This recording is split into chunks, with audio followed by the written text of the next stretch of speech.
Jorge Hernandez with the Low Blow in U.S. Combat Sports, here with Paul Ray. How you doing, Paul? You're about to make your debut this weekend in Pueblo, Colorado. Doing pretty good. I'm ready for my first fight, my first pro fight. Tired of this amateur fighting. How has that been about? It was, December of 2010, I think, that you vacated the 145-pound belt for local cage fighting.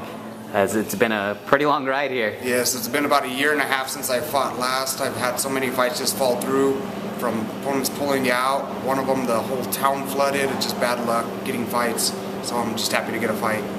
And the guy you're fighting this weekend, Prentice Ingram, he's no slouch. This guy only had one loss in the amateurs, and currently only one loss as a professional at 5-1. Have you seen the guy? I mean, there's a little bit of tape on him here on YouTube, but have you ever seen the guy, and what do you think of his style? Yes, I've seen him. He's got a good style. He's a kickboxer, very long, very quick. Hoping my wrestling can get him to the ground and bring him to my world. And he's a pretty tall guy. I think he's about 6 foot, right? How accustomed are you to fighting guys that are that tall? He's 6'1", I'm 5'6", about a 7-inch difference. I think the tallest guy I've fought so far is about 5'9", so it's going to be a little bit of difference. I'm going to have to find a way to get myself inside. And lately you've been practicing on your stand-up. How has that come along, and who are some of the people that have actually assisted you with that? Right now my main stand-up coach is Scott Marlowe. He's been helping me out for the past year. Before that I had practically no stand-up. It's been mostly jiu-jitsu, wrestling, grappling. So this past year I've really worked on my stand-up. Went from going 20% stand-up to 80% stand-up, so a complete turnaround.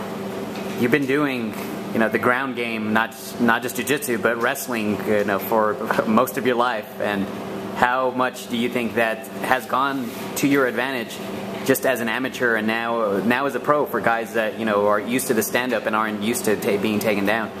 I think it's been a huge advantage. I mean, obviously in my amateur career I didn't have much stand-up, so I would have to take it to the ground, and I was pretty successful in all my fights, getting the fight to the ground with my wrestling background and my grappling background.